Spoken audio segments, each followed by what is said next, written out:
Bonjour à toutes et à tous, ici Charles Laval, je vous souhaite la bienvenue dans le journal des arnaques et des escroqueries. Alors aujourd'hui je vais vous parler de l'arnaque dite à la pédopornographie, qu'on appelle d'ailleurs plus couramment l'arnaque à la fausse convocation judiciaire. Elle est déjà ancienne, mais elle est toujours d'actualité et continue à faire des ravages, même si les internautes commencent à la connaître et se méfient de plus en plus. Alors son objectif, comme la plupart des arnaques, c'est d'essayer de soutirer de l'argent à sa victime et, si possible, cerise sur le gâteau, d'obtenir sur elle des renseignements tels que état civil, compte bancaire, etc. Ces éléments étant précieux pour un hacker, parce qu'après il peut les revendre sur ce que j'appelle le supermarché du crime, c'est-à-dire le darknet. Alors, cette arnaque, en quoi consiste-t-elle? Eh bien, son mécanisme est des plus simples. Un jour, vous recevez un message, un mail, provenant apparemment d'une autorité policière ou judiciaire. Ce sera par exemple un commissaire de police prétendument responsable de la sécurité des mineurs. Ce sera la Direction générale des affaires judiciaires. Ce sera même Europol, etc.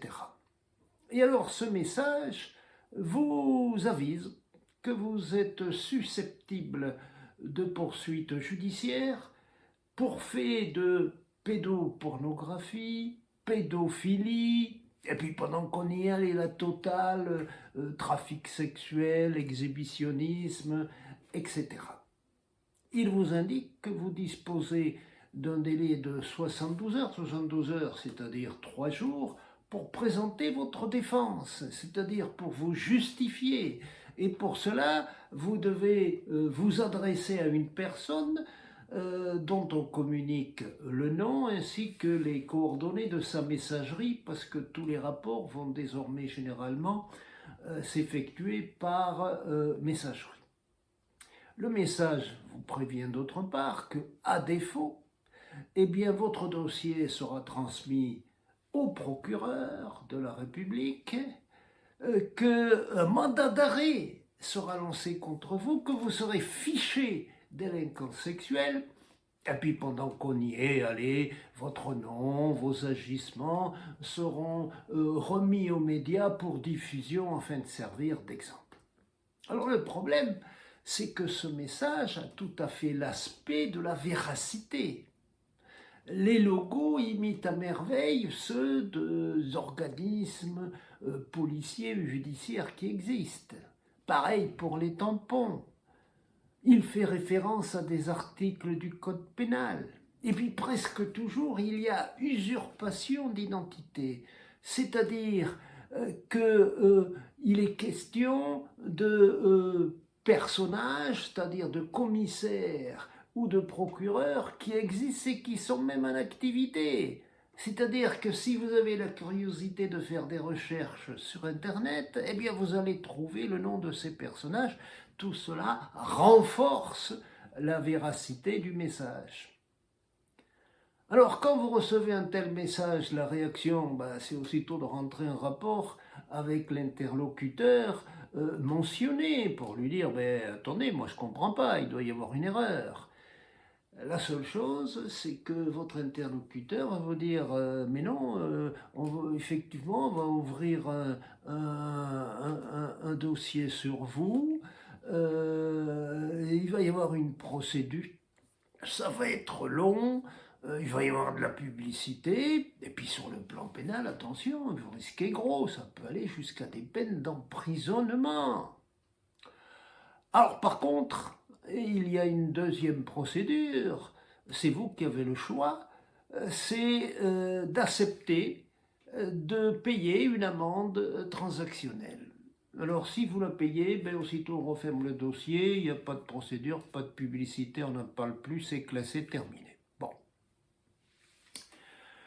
Alors, Si vous acceptez cette deuxième solution, généralement le paiement s'effectue soit par virement, auquel cas on vous communique un RIB, soit le plus souvent par les fameux coupons PCS ou Transcatch. Vous savez, ce sont ces coupons qu'on achète généralement dans les bureaux de tabac, et ensuite il suffit de communiquer aux bénéficiaires leur numéro pour qu'ils puissent les encaisser, c'est-à-dire en fait recharger sa propre carte.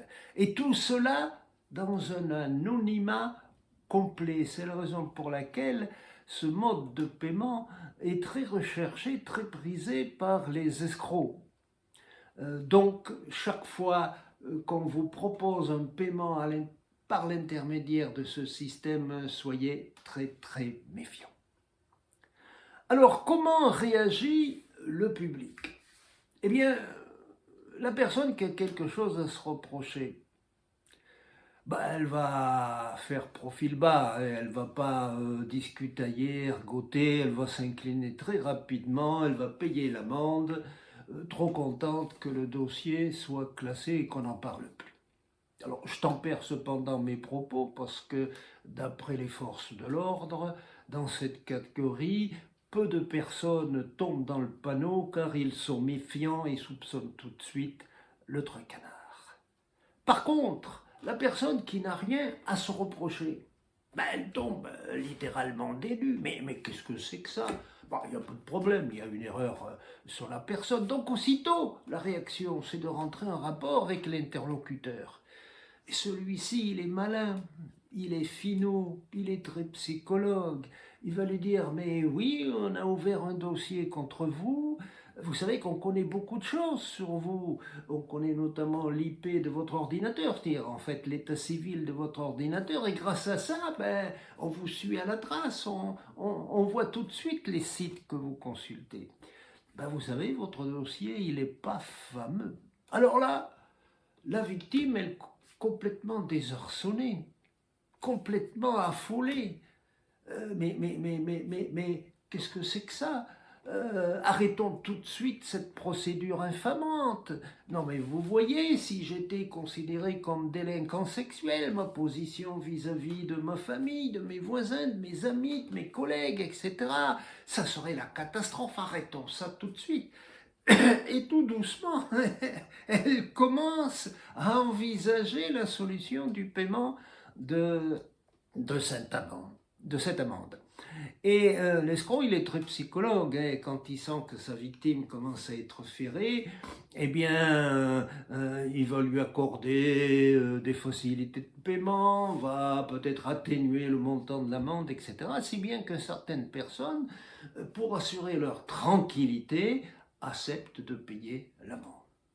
Alors, quel est le montant de cette amende? Il est très variable, mais il n'est jamais inférieur à 1000 euros. Il se situe généralement dans les 2, 3, 4 000 euros. Parfois, ça atteint même 10 000 euros, même plus. Bon. Vous voyez que c'est une escroquerie qui rapporte gros, d'autant que, d'après les forces de l'ordre, environ 5 à 10% des gens contactés tombent dans le panneau. C'est une escroquerie qui a pris naissance en Afrique noire, avec les fameux brouteurs, et puis elle a fait tache d'huile, notamment dans les pays francophones. Alors, comment devons-nous réagir lorsqu'on reçoit un tel message? La règle d'or, comme dans beaucoup d'escroqueries, c'est du calme, pas d'affolement. Ne faites pas comme certains qui malheureusement sont arrivés à se suicider. N'allez pas, en rasant les murs, vous précipiter auprès du commissariat le plus proche pour vous justifier. Non, gardez votre calme et réfléchissez. Voilà quelques conseils. Le premier, si vraiment vous faites l'objet de poursuites pour pédophilie ou autres actes identiques, croyez-moi, les forces de l'ordre ne vont pas vous envoyer un mail en disant « Coucou, venez le boire ». Non, pas du tout. Les forces de l'ordre vont se déplacer à votre domicile pour vous appréhender. Ensuite, puisqu'on parle de convocation, mais une convocation, ça c'est un acte qui est important. ça ne se transmet pas, ça ne s'envoie pas par pièce jointe dans un mail que vous n'êtes pas obligé de consulter tous les jours. Une convocation s'effectue par un acte, un pli distinct, recommandé, déjà pour prendre date. Et puis une convocation, c'est personnel, c'est adressé à Monsieur X. Bon, relisez-la, votre nom n'y figure pas. Pour une raison très simple, c'est que l'escroc ne sait pas du tout comment vous vous appelez. Il ne connaît de vous que votre adresse email. Et puis une convocation, vous êtes convoqué tel jour, telle heure, à tel endroit. Ça n'y figure pas.